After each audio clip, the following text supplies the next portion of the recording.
Okay, the floor is yours. So good morning. Good to be with you, LA Standard and Jason. My name is Pastor Eddie Anderson. I'm a local pastor and community organizer and business owner in the West Adams area. I'm a renter. I live in Mid-City. And I'm running for City Council District 10 because for my entire ministry and activism and organizing career, I've asked one question: how do we love our neighbors as we love ourselves? And I have spent the last decade listening to our neighbors, listening to community members, organizing with people in community, and what I like to call troubleshooting the city, trying to figure out how do we make sure people can stay in their homes? How do people, seniors, have services? How do we actually not only confront homelessness and houselessness, but actually resolve it and get people inside? How do we make sure that our young people get jobs in our community? And so after listening to our community and doing 100 one-to-ones and serving in various capacities, I've decided to run for office as a way of service, to continue to serve our people, to love our people, and to make sure we have a CD10 in Los Angeles that is affordable and livable and equitable for all of us. My platform is simple: fight poverty, not the poor, to have homes we can live in and afford, to reimagine democracy and create community councils and hood councils across our district so everyone's voices are included, and to reinvest in our community through public safety and small businesses. Okay, cool. So the first question I have, your background. So how has your education and your career experience help you? How will it help you in this position? Absolutely. So I'm a proud Morehouse man. I am a chapel assistant at Morehouse College. And so my education, I majored in political science, American government. I had a minor in philosophy and religion. And so that helped shape my worldview. My father was in the military. My mother was an educational parental advocate. My father was also a minister. My grandfather was a pastor, civil rights activist, and elected commissioner, elected official in Georgia. And so that was where my morals come from, right? My understanding of how we move forward, how we have look at the data, move to equity, listen deeply to community, and make good policy and shift. For me, leadership is impact. For the last decade, I've helped lead the Poor People's Campaign, Black Lives Matter, founded Clerks for Black Lives, labor movements across the city and state. And what I've learned is that people closest to the problem, experiencing the pain, know the solutions. For too often, government has been in the way, but that way we can actually co-create policy with people. That when we listen deeply to folks and stand by our convictions, we can actually move policy that is based upon data and gets us to equity. What do I mean? When we did Measure J, and I'm J, it was coming from the people, and we helped move that amendment. We moved Measure A on a sheriff accountability, the same exact thing. When we got bail reform passed, when we got affordable housing being able to build on churches' land, because Black churches are the largest landowner in South LA. Like that was all from listening to the people and then looking at the data and creating good policy that is pragmatic, takes a long view for our people. So that's what I bring. That's what prepares me. And then as a pastor, I know what it means to do long-term strategy, but also make sure we have short-term impact for folks. What it really means to sit with all of the, the rent is due at the end of the month. How do you make sure you do that and shift the barriers so that 5 years from now you don't have that problem? That's the kind of perspective I bring and to policymaking. All right, and just to let you know, our weekly newspaper is also on the call. So, Leb, if you have any questions, please hop in at any time with your questions. Because I have a list of questions here, but I don't want to hog up all the time asking all the questions. I guess I'll get to my next question. So the homelessness issue. So the city of Los Angeles has invested a lot over the last 6 or 7 years. But and because I think actually I don't know the figure off the top of my head, but it's been a lot of money invested into it. But we still see people living in the streets or living in their cars. So what have you done with this issue, and what can you do on the city council? Yeah, for me, homelessness is the moral issue of our time. It's a humanitarian crisis in the city. That our city should be judged for me around how many bellies are hungry at night, not how many skyriders to find restaurants, movies we can make, right? And the fact of the matter is, I served on the Black People Experiencing This or Houselessness Commission for LASA. I served on that for 5 years, and now serve on the Homeless Black People Homeless Initiative for the County of Los Angeles as well.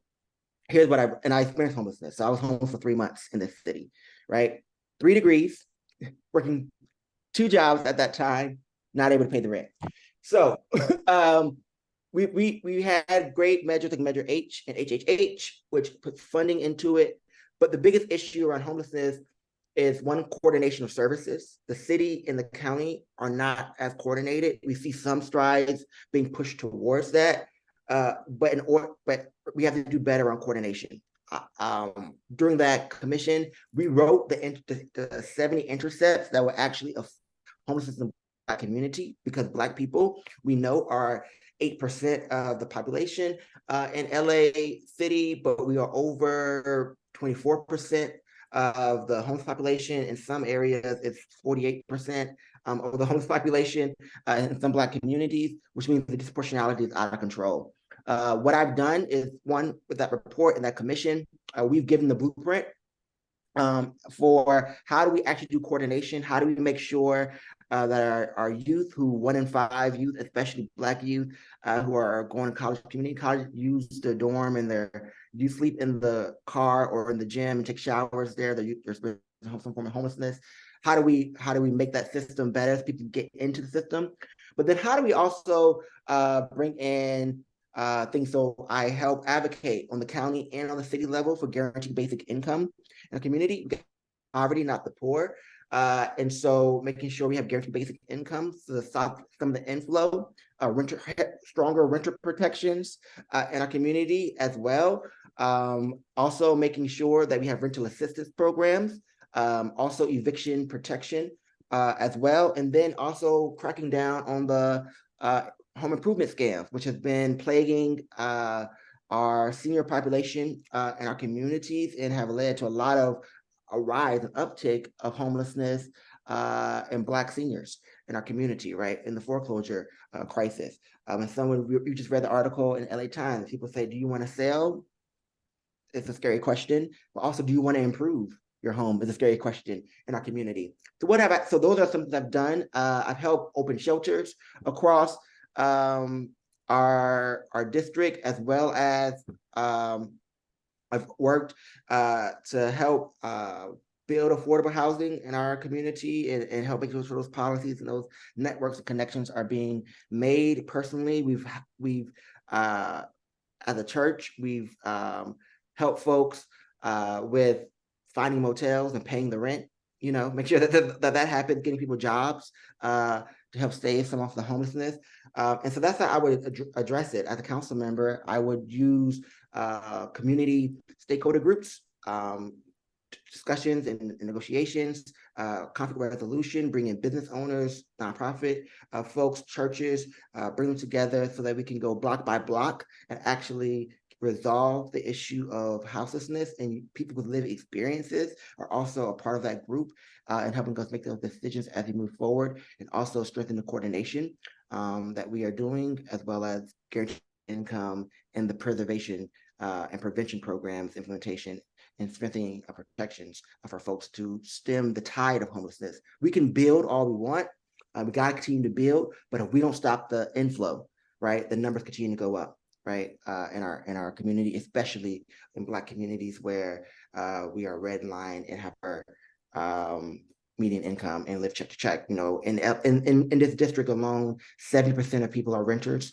And of those 70% people that are renters, over 56% of those people are housing burden. And so we got to do something serious about it. One point you made before we go to the next question or the next topic, a point you made was that the city and county, well, I'm paraphrasing your point that there's a disconnect or that the two don't seem to work well. And I remember asking Karen Bassis as she was campaigning and after she became mayor, and the point she made was that the city and county seem to be competing for funds. So in your position, if you were able to, and I think I also spoke to Holly Mitchell with the county about this, and she gave me a statement saying that the city and the county need to work better together because we're all dealing with the same problems, the same communities. So if you were on the city council, would you be able to help bridge the gap between the city and the county? Yes, I think because one, I understand how the LASA intake system flows, but I also understand the how we can build things better. So interim housing, take interim housing for instance. We want to lead with care. The city does not have a mental health department. It doesn't have a department of public health. That's the county situation. So what does it look like? And this is what I would do in very real practical terms. Entitle land, the city-owned land, partner with Supervisor Mitchell to bring in the Department of Public Health and mental health, mental health and public health wraparound services on the site.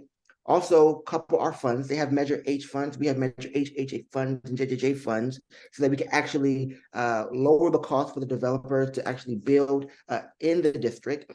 And then we can actually have wraparound services, right? Interim housing is the first step. We have to build more interim housing so that people can get ready to move into permanent supportive housing, so that we can cut down on the recidivism rate, on the revolving door rate of people who get put in permanent supportive housing, but then they weren't ready for housing, so they need an interim spot, right? And so the county and the city have to coordinate that as well as cutting the red tape around intake. Oftentimes, in order to get services, you have to go through a questionnaire. It's called a SPDOT. This is technical. I can shut up if you want me to, but this is called a SPDOT, right? And so, for instance, every day, how this happens, a pastor, a business owner has someone sleeping outside of their property. They want housing. They have to go through a questionnaire. They don't know how to answer those questions, and so they may not score high enough to get put into the system. Well, if you build more interim housing, they can go there, and if you have that collaboration, you can get people off the streets. We see this happening in other parts of the county. Just want to highlight this, right? So CD 13 has done this with Lindsay Horvath. We've seen this in CD1, where Unisys has done this with Supervisor Hilda Solis.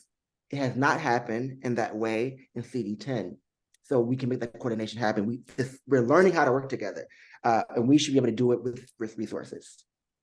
All right, cool. Now, if anyone has some questions, please hop in at any time because I have a few more questions I want to ask, but I don't want to hog up all. Yeah, Jason, I wanted to ask a question of Pastor Eddie. When you was talking about homelessness and kind of limiting the influx of it, they LA County just passed that. Well, not really just passed, but the deadline for renters to be up to date with their balance just kind of came, and deadline passed.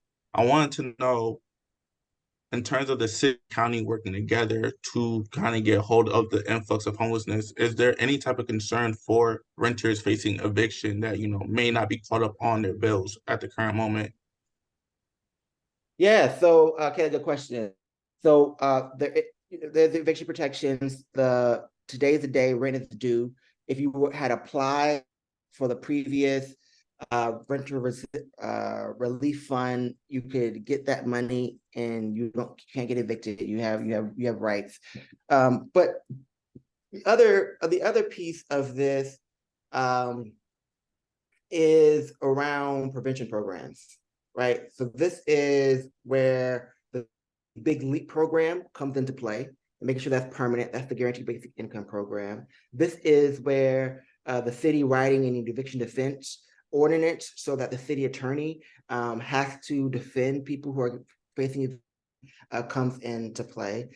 This is also where we take the ULA funds that we work so hard to pass on the city level, and I help pass and write some of those verifications. We take that money and use that as an infusion of cash as a relief fund and partner with public-private partnerships.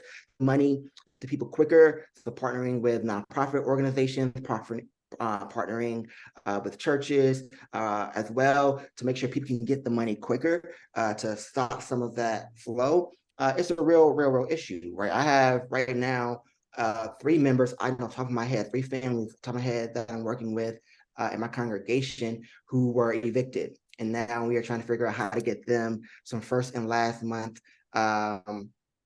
assistance to order to get a new apartment. So these are programs that the city can put in place, and we have funding in ULA, and we have funding also with Measure J to help partner with the county in those ways to stop some of that inflow around eviction. I mean, the rent continues to go up, and I called it a little bit of sharecropper math, right? If you didn't have the money during the pandemic, and you didn't qualify, or you weren't able to get the funds from the rent relief program, you're definitely not going to have 3 years of money on tomorrow when the rent is due. And so the city, when we wrote the ordinance around protection and the eviction, and it's okay to do that, I think we had to be more pragmatic upfront around what are the protections for renters and how the city infusing this with cash. We did it during the pandemic, we can do it again.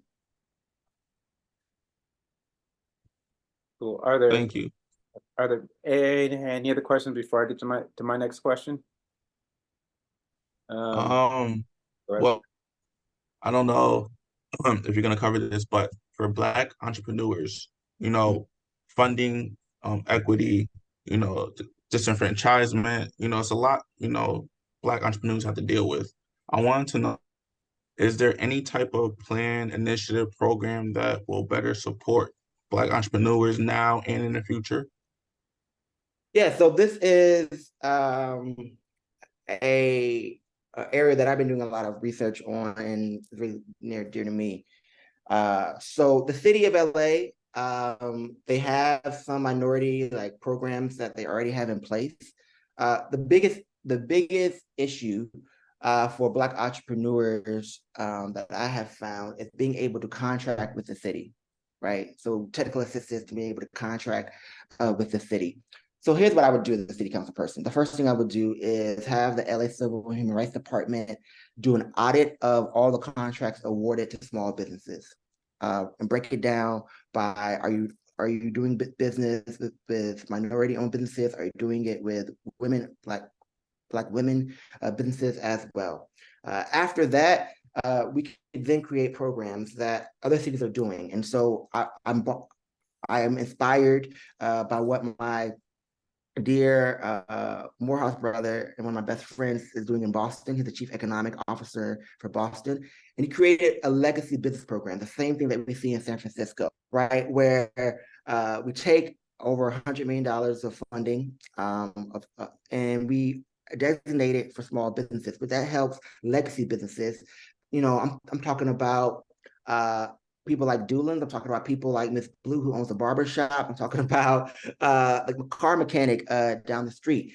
And the city then helped through their small business improvement, build out more technical assistance. How do you get more technologically improved? How do we do infrastructure improvements? How do we make sure that the businesses in Leimert Park actually have cash assistance and disruption funds when we tear up the streets, right? So that's one way we can do it. Another model that we can look at and implement in Los Angeles is a public-private partnership model. So similar to what we see in cities like Black cities like Atlanta and Detroit. So Atlanta created an economic development arm using state and local and county funds, and they're infusing it with the city dollars. And they are making direct investments into small Black businesses and also in development in the area. Invest Detroit does something similar as well. We can do this in Los Angeles in a very, very real way. And so first I will start with the audit. Then I would create a legacy small business program, and then create public-private partnerships with local partnering with the city and banks in the city to do direct cash infusions into businesses in our area. Cool. And thanks for that question, because that was on my list of questions too, or topics. And thanks for that answer. I have a question on public safety.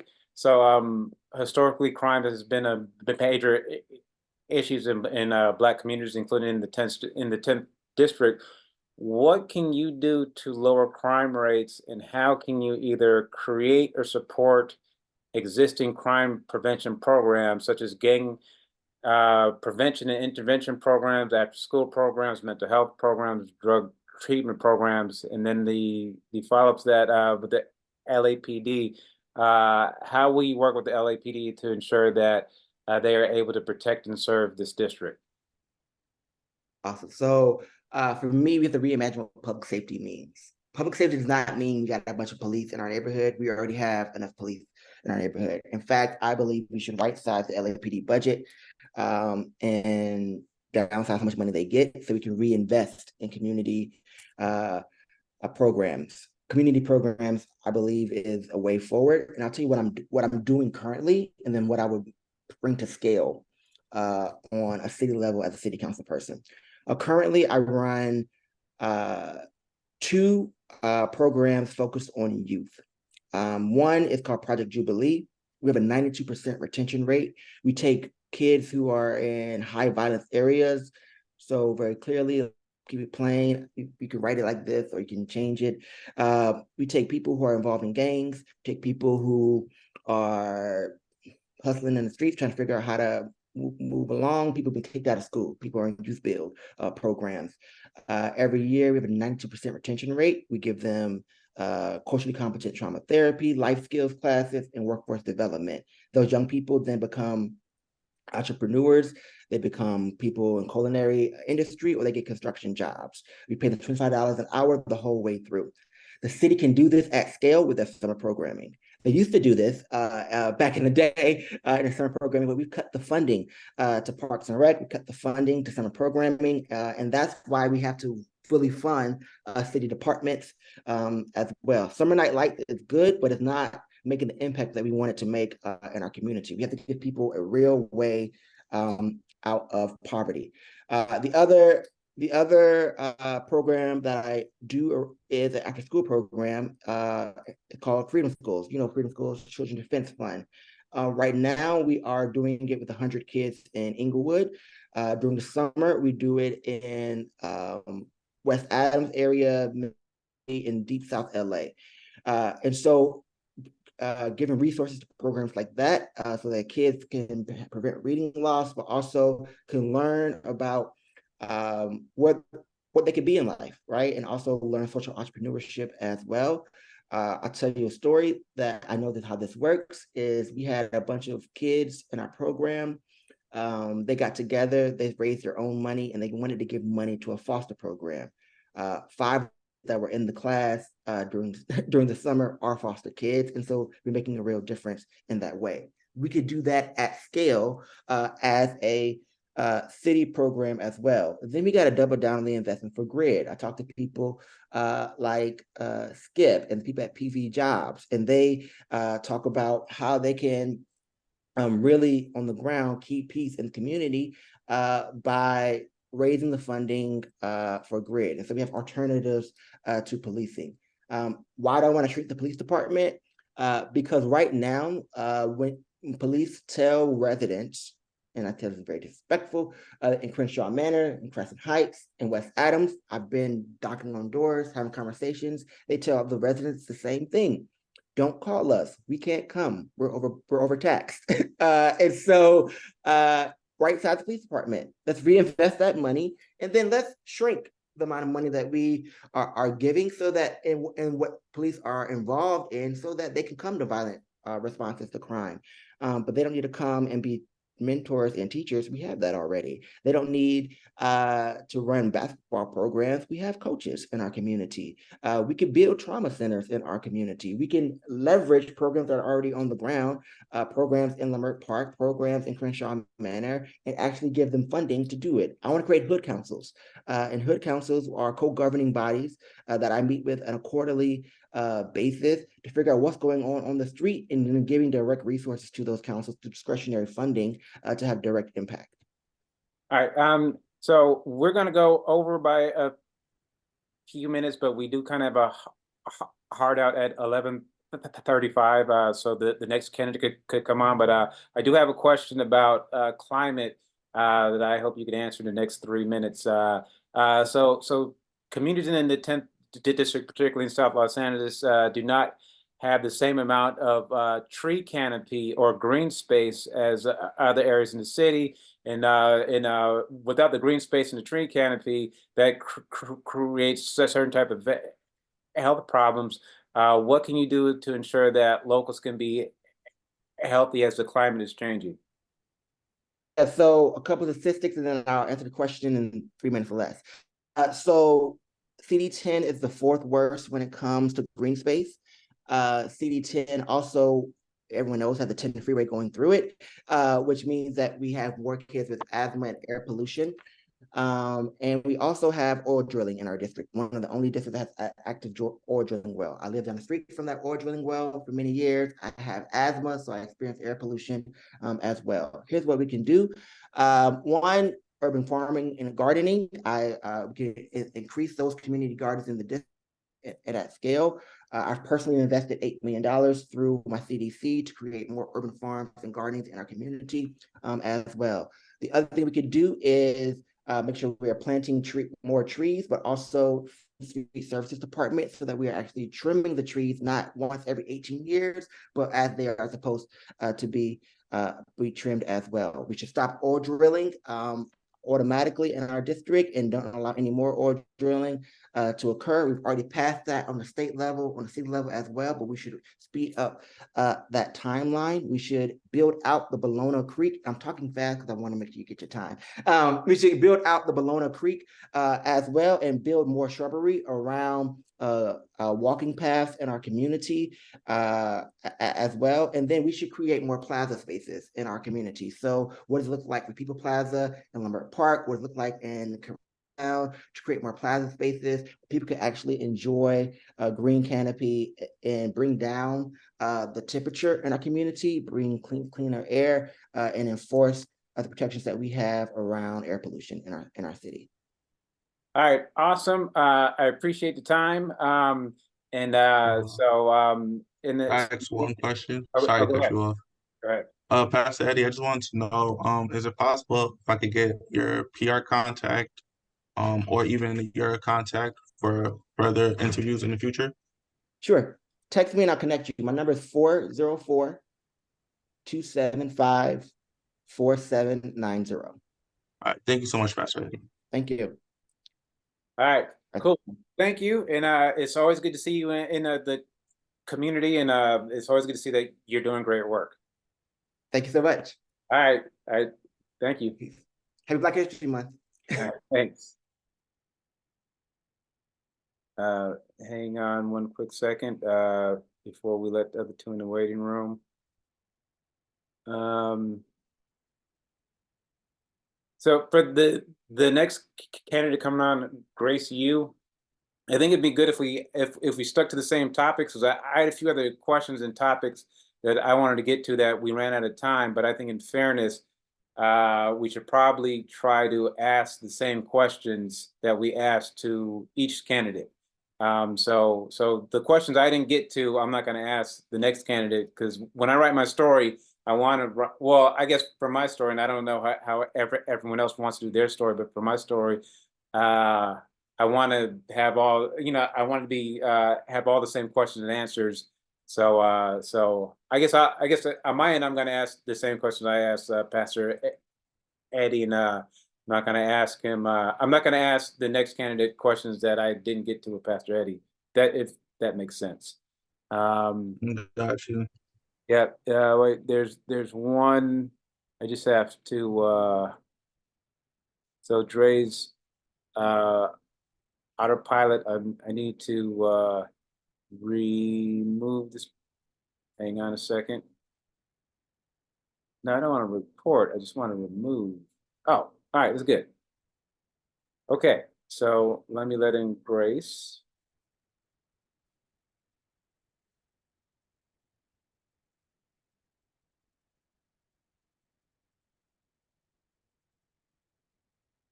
Hi, how's it going? Hello. Hi. Thank you. Hi. All right, so thank you for coming on. So, I'm Jason Lewis with Los Angeles Standard newspaper. We have our weekly newspaper in KBLA on right now, and the publications who aren't currently on, they'll be sent the video afterwards, so they could pull their quotes from there. So, from here, I'll let you have the floor. Okay, well, thank you so much. I'm Grace Yu, and I'm really excited to get to interact with some of you today for the first time. Others I've only heard on the radio or seen through articles written. You're like, Grace, why are you running? Why are you at this? Well, because I truly believe in democracy and due process, and that I would be a really good fit for CD10.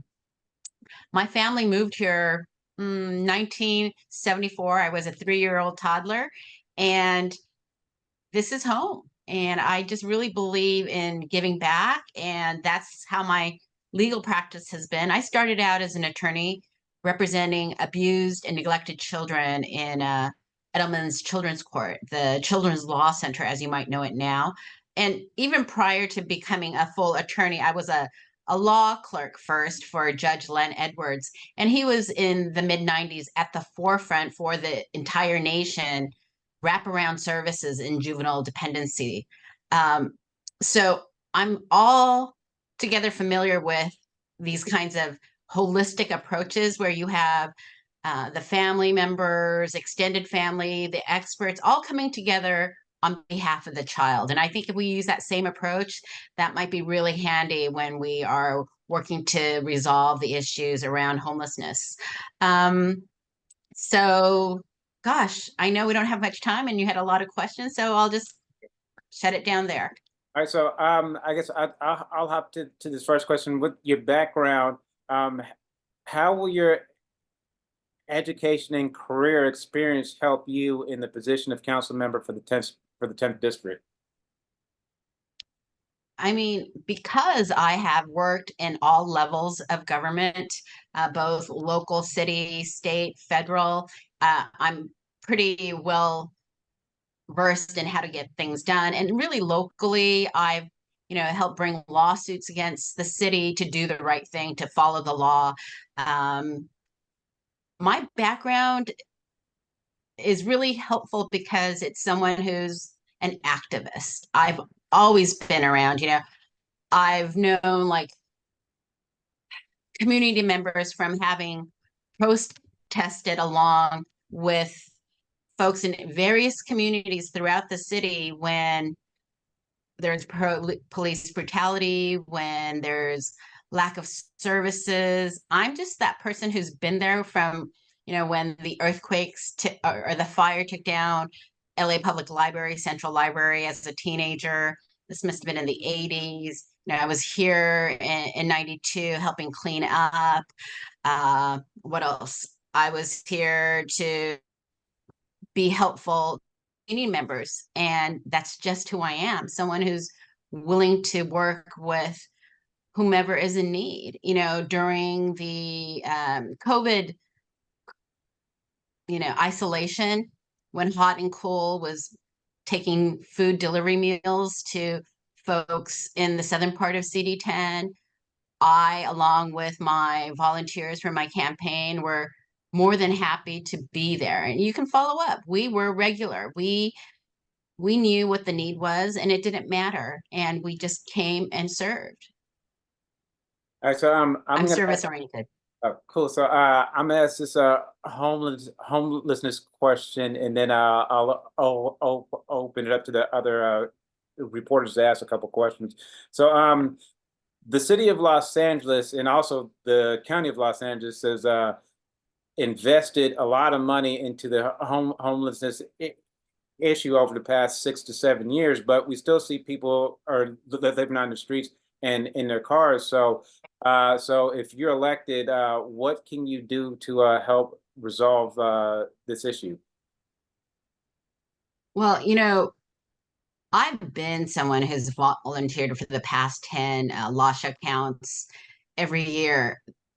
I'm there, but I gotta say, if we cannot improve our data collection and the methodology when we don't really know how many people are truly being counted, we have a problem. When you don't have good data, there's no way you can have better results. So I would start with making sure that we have the better methodology and the nightmares that come. I mean, this year it was a lot better at the West Adams side out of Holman. It was easier, but at the same time, there were a lot of people struggling because the technology just doesn't work. And my team and I, we resolved our situation by using pen and paper, right? And there were other people who went till midnight and beyond because the technology wasn't working.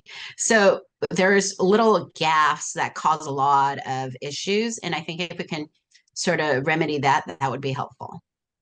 You're asking, how do we improve the homelessness situation? I think it means we have to build more affordable housing. And not only do we need to build the affordable housing, we need to give the people who are being, you know, bought out, you know, they are told this false premise that you have the right of first refusal.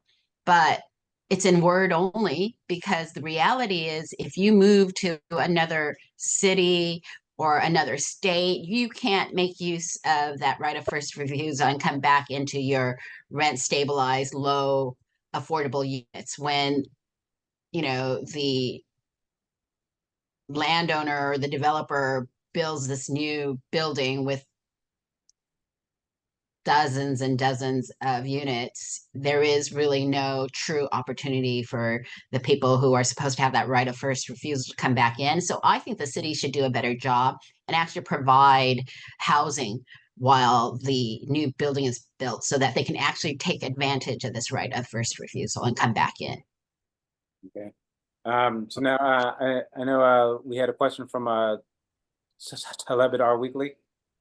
Yeah, hello guys, this is Caleb from our weekly. I wanted to know, when it comes to affordable housing, the deadline for renters to pay their rent came and passed. I wanted to know, what is the plan for the city and for the county in terms of eviction happenings because renters, you know, aren't able to pay their rent or catch up on the balance of rent that is owed.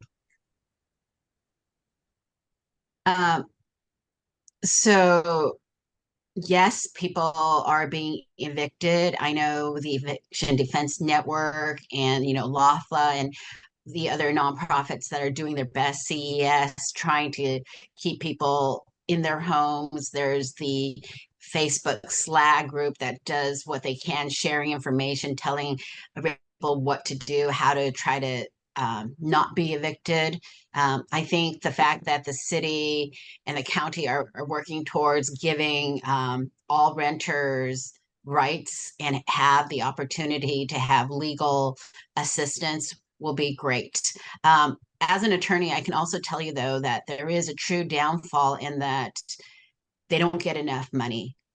It's like you have the district attorney and you have the public defender, and the public defender does not get nearly the same resources monetarily. And so they're at a disadvantage, right? The PDs, and that shouldn't be the case. And so I want to make sure that when we say we are giving renters and an attorney, it isn't like one attorney to like 300 clients. That wouldn't do anybody justice. It's, once again, just saying things in mere words and not really giving true representation. And I know this because I used to be a minors attorney in a dependency court where children's attorneys received far less funding than the county social worker And you just can't do that much for your client if you have a base of like 240 clients. And sometimes they're sibling sets. So, you know, it's not 240 children.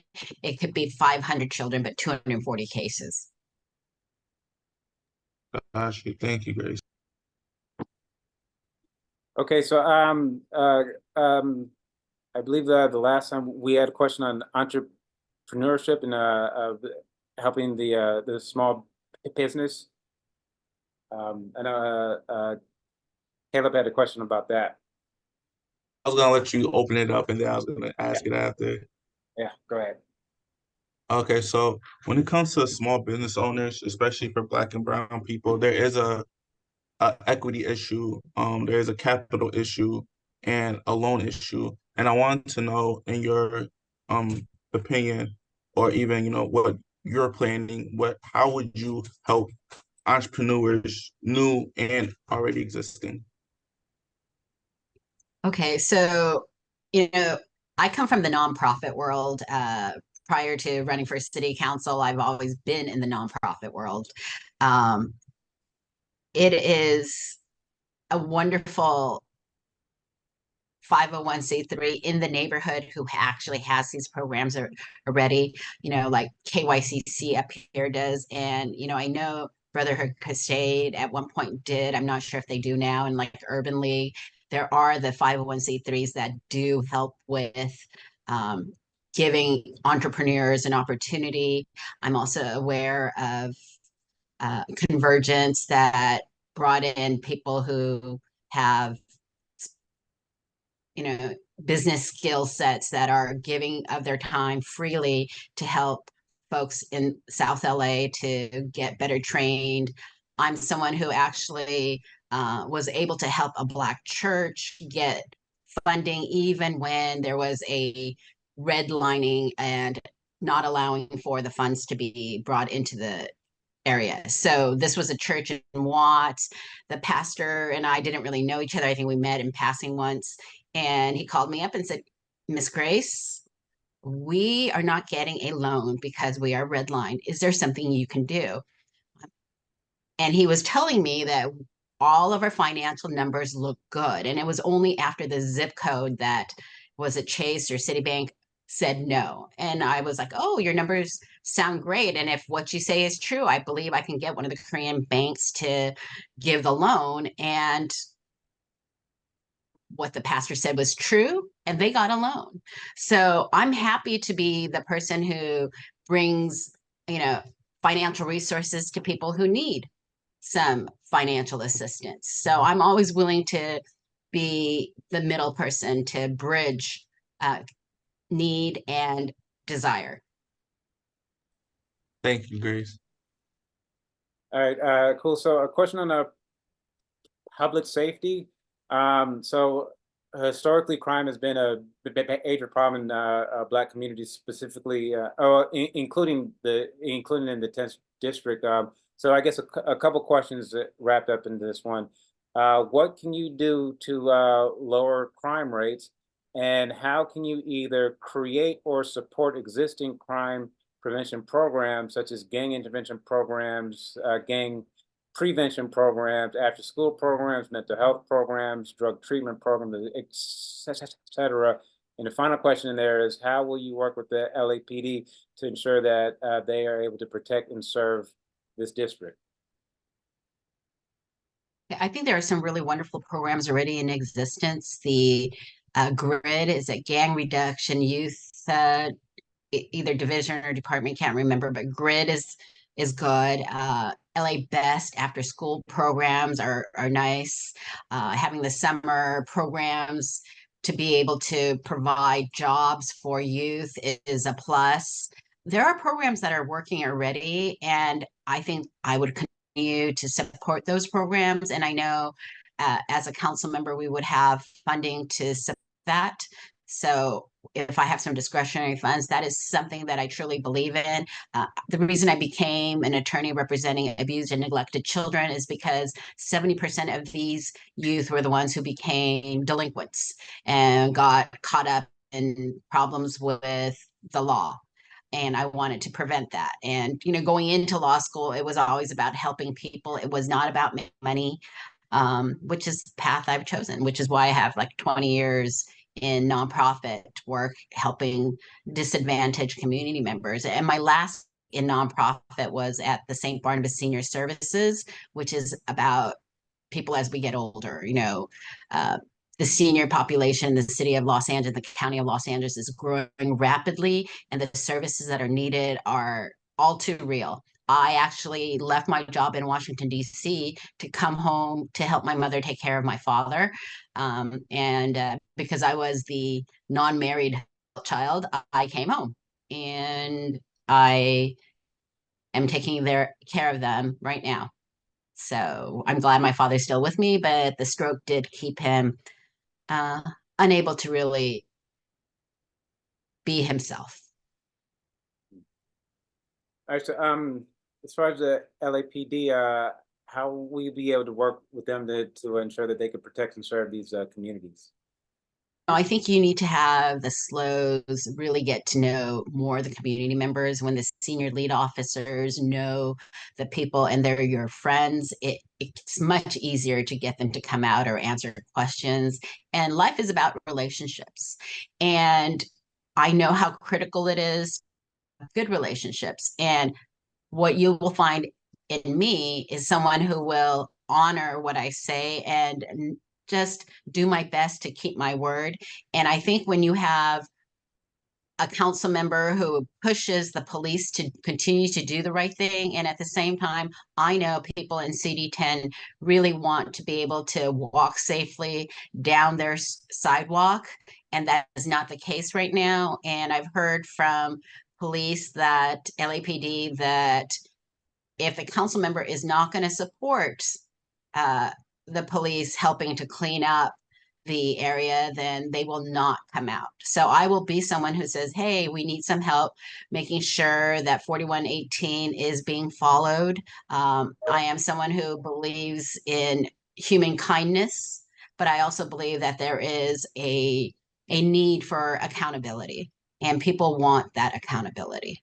We all want to be able to be safe.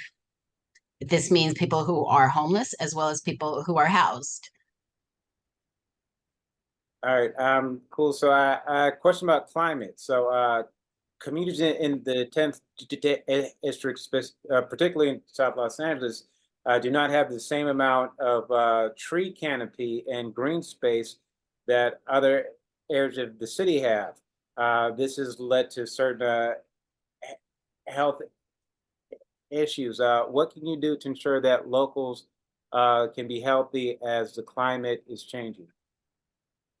You know, thank you about climate change. We have a huge issue because we have the Murphy oil drill site on Adams, near across the street from St. Andrew's Place. I've been doing my best attending zoning hearings to say enough is enough, and why are we in South LA not being treated the same. I live less than half a mile or approximately half a mile from the site. And what's depressing is West LA was able to get better services. They were able to have their drilling site contained. We did not get that kind of same containment. And at this point, because we're demanding it or wanting it, we are being told that we're racist. It's amazing that just because we want fairness, we're now being called racist. Look, when people of lower socioeconomic areas are requesting things, we often get neglected and are not listened to.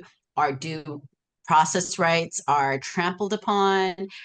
They try to throw out things like, oh, well, AQMD says it's okay. And it's just like, no, AQMD didn't say it's okay. AQMD, air quality management out of Southern California, is not capable of knowing all of the violations. And luckily for our area, we have neighbors who have been taking extremely good notes, And I will be a council member who sides with the people. And when there are violations, we will use the law to help close down the loopholes.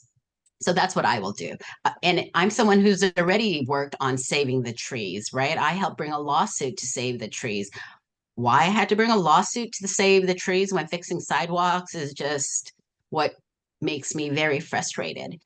Bureau of Street Services had a general manager who said, we're going to say we have to fix the streets because we lost a lawsuit. Willits, right? So we got to fix the sidewalks. I'm like, yes, fix the sidewalk, but save the trees, because we talk about how LA is, you know, a desert, that we don't have enough shade. And here you are ready to cut down major, large, decades old shade trees to fix the sidewalk. And once again, the city does this little jujitsu move saying we care about our planet. So when we take down one tree, we replace it with two.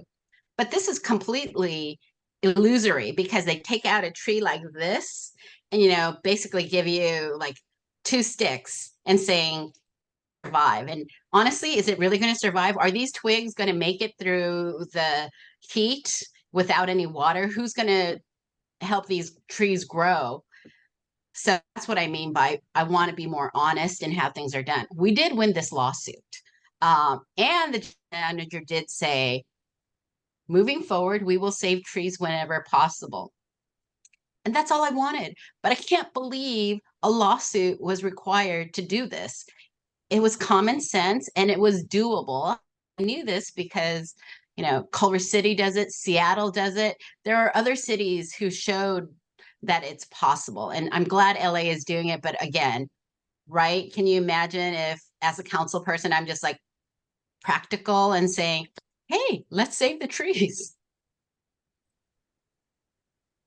Okay, thank you. Well, I ran through my questions, so unless anyone, does anyone else have any of the questions? Because we have about 2 minutes before we have to. Hello, Grace. Before you step out, is there a way I could get a contact for your PR or a personal direct line to you for further interviews? Sure. If you send it to changemaker@graceforla.com, that's GRACEFORLA.com. He'll make sure it gets onto my calendar and move to all the various folks on my campaign. All right, thank you so much, Grace.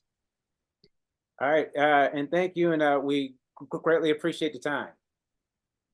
I know I probably didn't mention the fact that, yes, I am in favor of the Circle program and the SMART program, because really we don't need LAPD at every one of these calls. When it is a safe situation, you know, it'd be great if the Circle team, and I want to expand the Circle team to not just a few little project places, but system wide. I think that would be a really smart move on the part of the city. All right, cool. Okay, thank you. All right. Okay. All right. Thank you. All right. Bye-bye.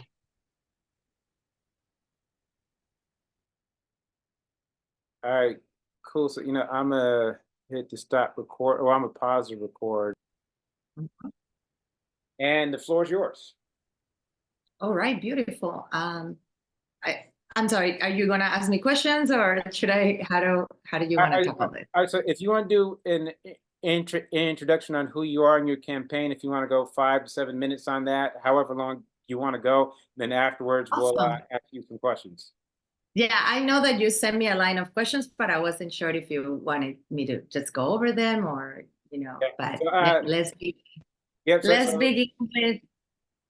begin with who I am. So, well, good morning. Thank you so much for the opportunity to share my vision and who I am with all of you. I'm Aura Vasquez, and I am a community leader, a former Los Angeles Department of Water and Power Commissioner. I'm an Afro-Latina from Colombia. I'm an immigrant. And through my career, I have been really dedicated to serving my community, from working on immigrant rights to helping them, you know, with public safety, and unfair impoundments, to getting LA off of coal and really taking our city to a path to 100% renewable energy. I have been a leader in very innovative issues of Los Angeles. Locally, I have been elected twice to our neighborhood council, once to the Wilshire Center Koreatown Neighborhood Council, which I became the first Afro-Latina to ever be elected in that position, and also to the Pico Neighborhood Council, which I'm currently serving. And the Neighborhood Council has been a great experience and has been the birthplace for a lot of the policies that I want to move forward. Hearing the community and also being able to be in a body of work that is very similar to the City Council makes me the most experienced and the best suitable candidate for this position. I also want to say that I serve currently in the Workforce Development Commission, where I work very hard to bring more jobs and resources to every community in Los Angeles, and specifically here in District 10. I want to talk a little bit about Ready to Help, which is an organization that I'm very proud of, that I founded at the beginning of the pandemic in 2020, where I was able to bring all my neighbors together and really respond to a moment where there was great uncertainty. And it was really what it showed me, that even in the most difficult times, we could all work together. So we, united to get food vouchers for people that didn't have any money or lost their jobs at the beginning of the pandemic, refurbishing computers for kids that were attending distance school and didn't have them, to our most successful campaign, which was the Parks campaign, which the spirit of this campaign was to create more park access and green space access in our community. So our pilot was here in District 10 with Alta Loma. So we figured out that there was not a lot of appetite for the city council members or the city in the middle of the pandemic to open more parks. And we were competing with a lot of real estate that was going to be utilized for affordable housing. So we went to LAUSD and asked them to open their playgrounds as school parks. And also went to Rex and Parks and asked them for more programming and more resources for these spaces. And we did it. We opened 20 different schools in areas of Parkport, areas of Los Angeles, including Alta Loma and Mid-City in District 10. So there's a lot more that I want to share. Some of the people that come to mind that I'm fighting for in District 10 are the mothers that, have to take the bus every day to get to work, the hotel workers that sleep in their cars because the housing crisis that we have is very expensive to live here. I'm fighting for renters. I'm a renter myself. And I think it's extremely important that more than half of the people that live in Los Angeles are renters and that we have their voice. And what I'm asking you as the press and as anyone that kind of gets their hands in this recording is to stand with me, because our district is in a great moment where we can do so much more together. And as Afro-Latina, I'm very committed to bringing more unity and solidarity among all communities of District 10 and resources. We need somebody that is going to have the experience like what I have at DWP, that is going to have a very close pulse on the ground and my community organizing experience, and that also has done plenty for our community. So I hope that today we have a very fruitful conversation about my vision. Thank you so much. All right, so the first question about your background, how will your education and career experience help you in the position of council member of the 10th district? Yes, so I'm a community organizer by training. I went to the Kennedy School to learn under Marshall Gans, which was an organizer with Cesar Chavez, and he also was the person that created the relational model for Obama when he ran for office the first time, when he ran for president the first time. So I was very fortunate to be able to study under him. But I have to say that my experience and my education, especially working with organizations like the Pico Network and the Sierra Club and the Center for Popular Democracy, and so many other partners that I have encountered through my advocacy for the environment and for housing and for education programs, have been really what put me on the hot seat, and also has given me the experience to really bring, people together and bring resources to our community. You also, besides education, you asked about my experience. I work as a staffer in Congress, out of college. And I have to say that it was extremely difficult to be there, because as a working class progressive candidate that I am, I didn't feel that Congress was speaking to me or addressing the issues that mattered to me. As a woman, as an Afro-Latina, as a working class person.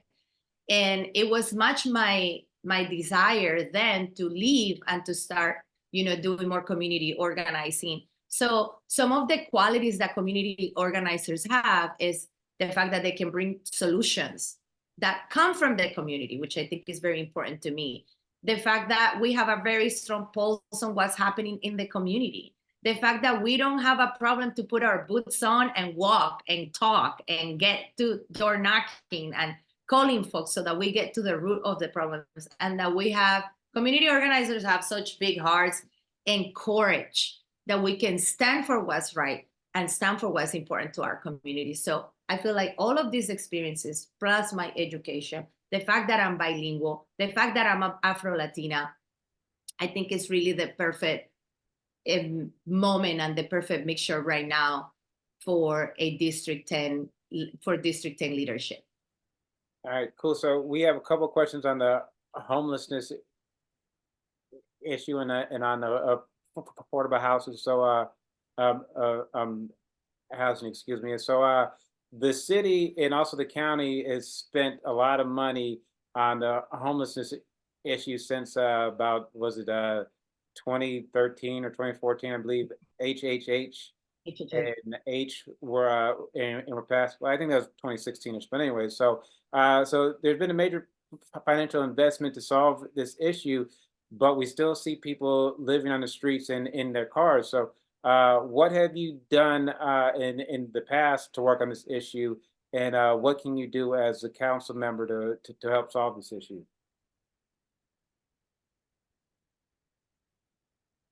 In terms of this question, I want to start very high level first, because I want to set the stage of why we don't see the results that we need to be seeing today when we have over 50,000 people sleeping on our streets. And it's a rainy day and it's cold. And according to the data, more people die in Los Angeles, more unhoused people die in Los Angeles from hypothermia than in New York City. And that's very troubling. And the other fact that I like to bring is that the majority of the folks that are unhoused in Los Angeles are African American. And that's very troubling to me. So first, I want to start by setting the stage. And, we have a national crisis. We have inflation. We have, we went through a pandemic, but before the pandemic, we already had, unhoused issues, at least here in Los Angeles and in California. The high cost of living, mental health is a big factor. We have unhoused folks that are from the military and they're veterans. We have women that are struggling with, domestic violence. We have children living in our streets.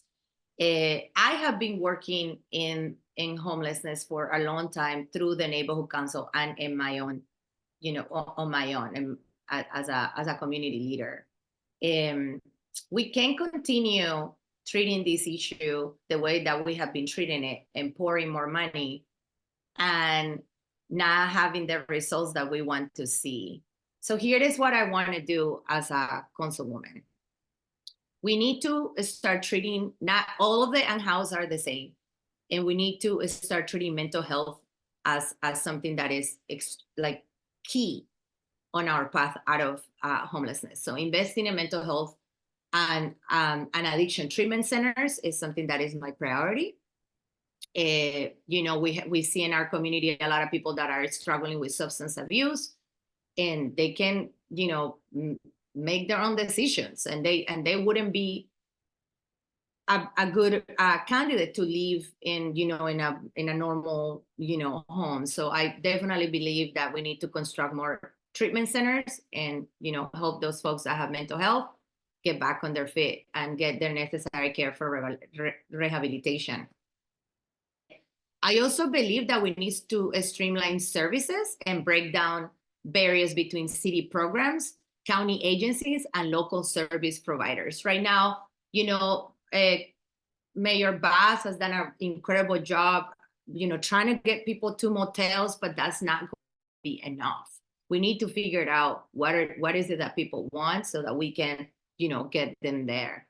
And, the other part to this is that we don't have, I wish I could translate this from Spanish to English, but I don't think there's a right translation, but we don't have enough beds, basically, is the comment. No hay cama para tanta gente. We don't have enough beds. So how are we also building more affordable housing and accelerating that process? And we have seen some executive orders that are exciting, and we need to continue, doing that. Now, to me, the best thing that we can do to address homelessness is those people that are on the verge of being unhoused. They're the ones that need the most support. The people that are facing evictions, the people that are one paycheck away from being, kicked out of their homes. It's way easier and much more cost effective for our city to support those folks than help them when they're out on the street. So I have been a advocate. I'm a renter myself. And this has been always my ethos and something that I have been speaking about for many years right now. Okay, cool. Now, I know we had a question from Aura Weekly. Hi, Aurora. I wanted to know, with the deadline passing for renters to pretty much have renter protection, and a lot of them possibly not being able to catch up on the rent or cover their balance, I wanted to know, what is your plan to, kind of stop the influx of homelessness and of evictions? I'm glad you're asking this because I was kind of leaning towards that in my last session. And today, actually, I have to write my check to pay my rent, and it's going to have a cent rent increase. And, so I personally feel the burden of, these policies that, are taking place today. As I mentioned before, my plan is to continue working with the ULA, program, the HLA program. Sorry, the ULA is the bicycle one. The HLA program, which offers, more, lawyers that can speak to folks and help them kind of, navigate an eviction, for example. I also got this idea from a member of our community that emailed me to say that she was disabled and that she had moving expenses were really it takes a toll, and that also sometimes she was just like a little bit late to pay her rent, and our rental assistance vision couldn't be more stronger than ever. We really believe that we need to find those dollars to keep people housed and to help them if they owe 1 month of rent because they lost their job or they were sick or something happened, so that they can stay in their homes. You asked me about rent and evictions, correct? Yes, with renters not, possibly not being able to cover the balance, and or like you said, work loss, so they might not be able to afford the rent, especially with the increase. With evictions possibly happening, what's the plan to kind of limit that? Yeah. In terms of evictions, we see a lot of unjust evictions also. So the right to counsel, like I mentioned earlier, is going to be very important. So all of these policies are already kind of cooking and brewing at City Hall and in our city. So we need to make sure that we strengthen them and that we find those dollars that are going to keep people housed. And maybe you ask me, well, how are you going to find that money, Aura? And, I mean, I don't think this is a secret, but that we have a very imbalanced city budget, where there's one of the agencies that takes the biggest part of our pie, and we need to continue addressing that. And at the same time, we can tax people that have come to work in our city companies specifically I'm talking about that make a lot of money and don't pay maybe the proportionally taxes that they can pay, so that we can these these programs with rent assistance, with attorneys fees, and other ways to keep people in their homes. Thank you. All right, cool. And if you want to ask your next question on entrepreneurs. Yes. So, what entrepreneurs, small business owners, Black and brown, street vendors also now, there is a problem with gaining capital. There's a problem, with gaining loans. There's an equity problem. And then now with street vendors needing, all types of certifications to operate, there's just an overall financial problem that a lot of people face. I wanted to know, are there any plans to help entrepreneurs / street vendors out? Is there any type of leeway, programs, initiatives, anything like that that you're planning? And this is a different, you want to just for me to speak about entrepreneurs and street vendors, or can I also group in here small businesses? Yes, small businesses also. Awesome. Sometimes I wanted to clarify, because sometimes street vendors and small businesses, there's some room for better friendships, I guess I would say. But we have 40% of our small businesses closed. And I also I'm glad that you're bringing the conversation about street vendors, because they are much about the makeup of our culture. I feel like in Los Angeles, it's very cultural to LA, and it's actually being copied by other places around the country, but it's much about who we are. So we need to find more resources for them. I also firmly believe in Black Los Angeles, that we need to continue incentivizing more Black-owned businesses and more Black vendors. The city makes it extremely difficult for you to get a permit. And, and as someone that has led an agency like Los Angeles Department of Water and Power, that is very bureaucratic, and that is extremely hard to sometimes get their own permitting with them, I want to report that I have excellent track record and experience breaking those barriers already. So some of the things that I want to do for this group, entrepreneurs, businesses, and vendors, is can we have a much more automized way in which people can, apply for a license and get through. I know that for a lot of the small businesses, especially if they serve food, it's extremely hard for them to complete. They just don't even know how to go through the process. I'm a firm believer that we need to have more people in the community working in our community. It's good for our local economy. It's good for the environment, so they don't have to drive and such. And they also really care deeply about the surrounding and making it beautiful and making it appealing, because they're part of our community. So as a councilwoman, I will really, and I also currently serve in the workforce development. We have already been looking into bringing resources from the federal level and the state to create more jobs and to especially help these groups. And I want to say that this is an area that I feel our city council has really been failing us, and especially at District 10, I just don't see a big emphasis on really revitalizing the local economy, especially after we lost 40% of our small businesses in the pandemic. So my plan is to continue bringing those dollars and allocating them. There are things that we can do, like getting people up to speed with promoting themselves and marketing.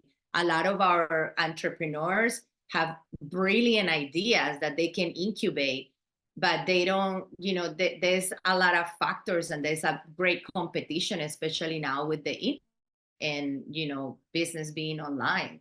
So how do we also get our people to be ready for, you know, the broader market so that they can have a local emphasis with a global, you know, appeal? So that's also one of the things that I want to do. I'm somewhat an entrepreneur and a small business owner. You know, very early on, I started my own consulting with some friends around organizing the environment, renewable energy, sustainability. And I have to say, I don't want to say I'm the only one, because I hope it's not true, but it's just very few women also in this space. So how are we preparing our college students from our community, our high school students, so that they can start thinking about entrepreneurship and small business as something that they can do, you know, and as something that they can be part of? So that's going to be a big emphasis for me, for sure. Got you. Thank you.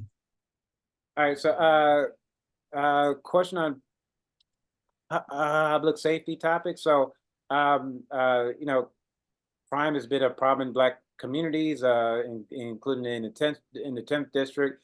I guess there's maybe a couple questions wrapped up in here. What can you do to lower crime rates, and how can you either create or support existing crime prevention programs such as gang prevention and intervention programs, after school programs, mental health programs, drug treatment programs, etc.? And the last question in there, how will you work with the LAPD to ensure that they are able to protect and serve this district? Okay. I didn't write this question down, so I'm just gonna start answering, and maybe I'll ask you, Okay. you know, to rephrase, because it was a lot of little layers. But Yeah. I just wanted to say that my approach to public safety is very straightforward. You know, part of your question was like, how are you gonna work with, you know, with LAPD to ensure that they are more responsive? Well, first I want to say, I believe that we need to bring more resources to our community so that our community can thrive. And a big portion of the budget is taken by, you know, by law enforcement. And making, you know, we have dilapidated streets. We don't have enough street lighting. We have, you know, job creation and support for small businesses. And a lot of these programs, the environment, and a lot of these programs don't get the funding that they need, or cleaning our streets, they don't get the funding that they need, because we have an agency or an institution that it takes all of our money. So in terms of LAPD, if they're going to be around and if they're going to take all our money, and the least that they can do is increase more foot and bicycle patrols. You know, the one thing that I hear a lot from District 10 residents when I walk and I door knock and I ask, is that they maybe they don't want to see police. They don't feel that the police comes on time or that they're responsive to their needs, but that it would be great if they can maybe see them in a bicycle or walking around once in a while. And that happens. Have you guys ever seen any cop walking around or in a bicycle? Because I have not yet to see them. Or even in a motorcycle, for that matter. No, in a motorcycle, I see them once in a while. You know, but this sense that we have constant, you know, helicopters going around in our community, and this like fear and all of the money that we pour in on this helicopter patrolling. Like we need to ask them, if we're going to give them a big chunk of our money, we need to ask them to do better. And if when they come around, they're going to blame other, you know, the DA or this or that, that's just unacceptable. It's unacceptable, you know? So I wanted just to start there, because that was the last question that you asked me, so it stuck in my mind. You know, I support the deployment of officers on foot and bicycle, you know, so that they can, you know, kind of, yeah, if you need to reach them, you know where to find them. And it's not just like a 911, you know, call, and it will enhance our neighborhood's overall sense of security. Because I have another, you know, opinion about what's really keeping us secure. I also believe in you know, in community watch programs and more community-based opportunities that are already existing that we can strengthen. Now, I want to bring a little bit of a different view to this, which is right now, in terms of climate change and pollution, we need to start getting ready for mitigating the effects of heat and extreme heat and extreme, you know, flooding.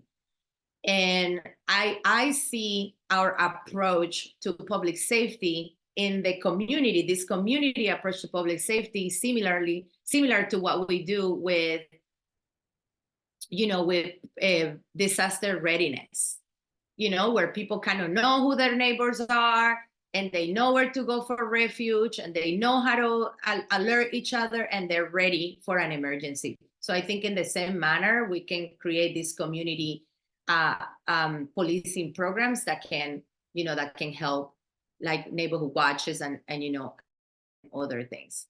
You know, in terms of working with LAPD and the community, you know, I definitely believe that there is more room for, you know, for conversations and for really getting a real sense of what they do. And I have to say, the only time that I see any law enforcement and anything is in my neighborhood council. So if you don't have time to go to the neighborhood council, or if you're not involved, or just have no idea that this is happening, how do you know what they're doing? So they definitely need to do better to reach out to the community and build accountability around how they invest our dollars and what they're doing to keep us safe. Because I believe that there's more sense of safety when we help each other. And I feel sometimes I feel more of a sense of, you know, safety and what's going on through when I go to next door and I see my neighbors talking about things that what the police that the police does right now in our community is unheard of for me. That we still don't have a text message system where they can let us know, you know, this happened in your neighborhood, be careful. But they're still taking most of our money and acting in a very archaic way. All right, and one more question before we start to wrap it up. Climate. So communities in the 10th district, particularly in South Los Angeles, do not have the same amount of tree canopy or green space that other areas of the city have, and this leads to certain health problems. What can you do to ensure that locals can be healthy as the climate is changing? Mm-hmm. And I'm gonna tie this question with public safety, infrastructure, and discrimination.